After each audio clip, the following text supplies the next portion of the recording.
Staying in the Pacific Division, a team that has made some moves this past year and a half.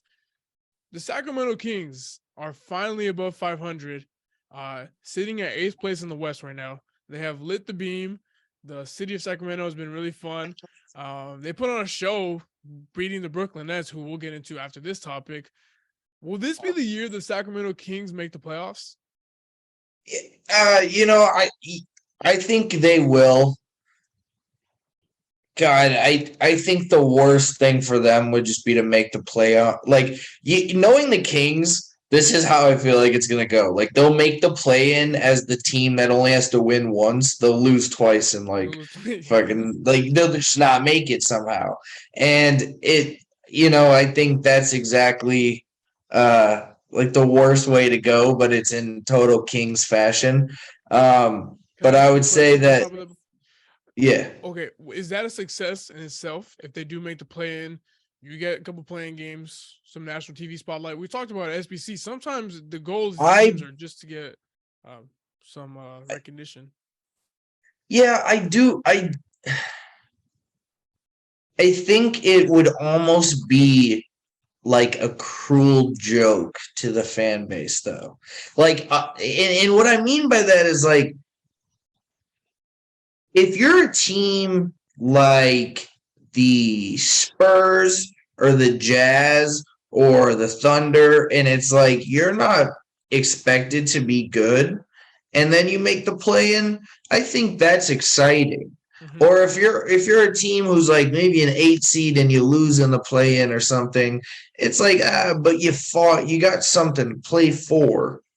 But I think if you're a team that's like expected to kind of be good, and it's more of a question mark, like why aren't things working in Sacramento for so long?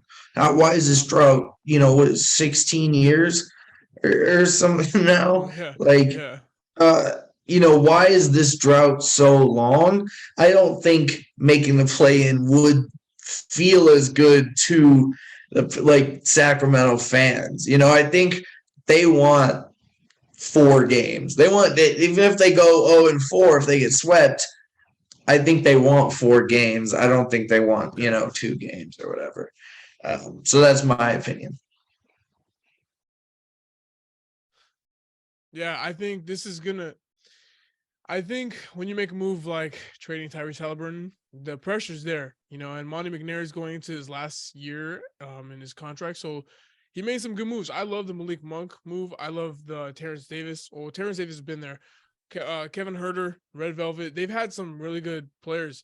And yeah, I think they have to make the playoffs. Playing will still be excited, but like you said, when it's unexpected, it's more exciting. This year when you trade for Sabonis, trade Tyrese Haliburton, you have to make the playoffs. I think part of some of the Warriors' struggles is like Mike Brown. He's set a culture in Sacramento, defensive-minded culture. Even though they're not the best defenders, they still play hard. You could tell there's something missing in Golden State, and it might have just been Mike Brown. I think Keegan Murray has played really great. He was a NBA ready prospect, a bit older than everyone else. I think this team has been really, really fun to watch, especially yesterday when they beat down the Nets. So yeah, I think this is probably gonna be the year that they actually make the playoffs. I think I said this beginning of the year, so I'm excited for them. So we talked about them beating down the Brooklyn Nets this morning in an interview with Chris Haynes. Kevin Durant, he came out and talked about his team and the state of it, saying when Nash was here, he tried having them do certain drills. He also said when you got guys like Edmund Sumner, Nicholas Claxton, what do you make of KD's comments? Like, I think it's so funny because it's exactly what everyone already knows. Like you're right.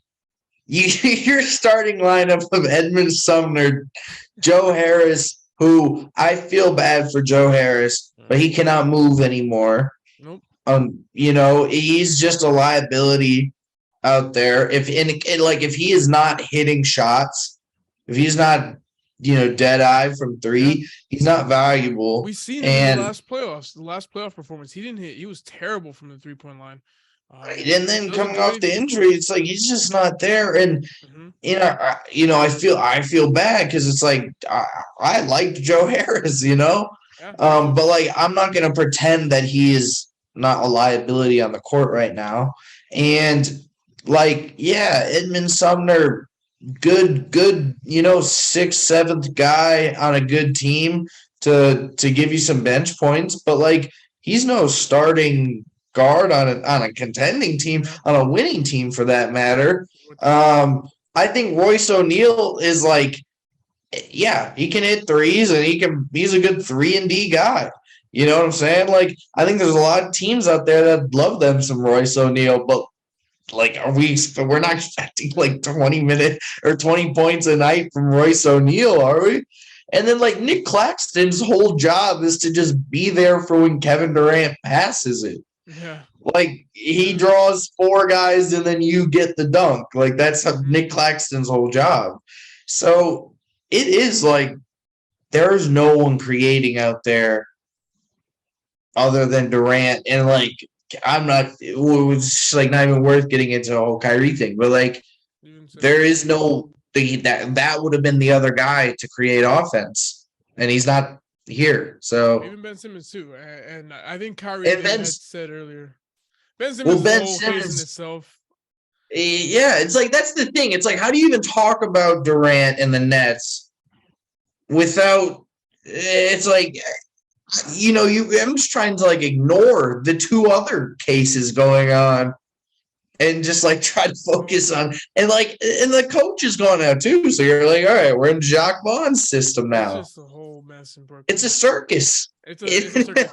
I feel bad. Like as a guy who's a born Laker fan, it's finally nice to see like we're not the only laughing stock. Exactly. Yeah, the only brush fire in the league. Or with the Rockets too, like they still look terrible. Yeah. Well, the thing about the Rockets, their expectations is not to win a championship, unlike the Nets and Lakers. So I think they have a couple years until That's true. You have a real conversation about the Rockets.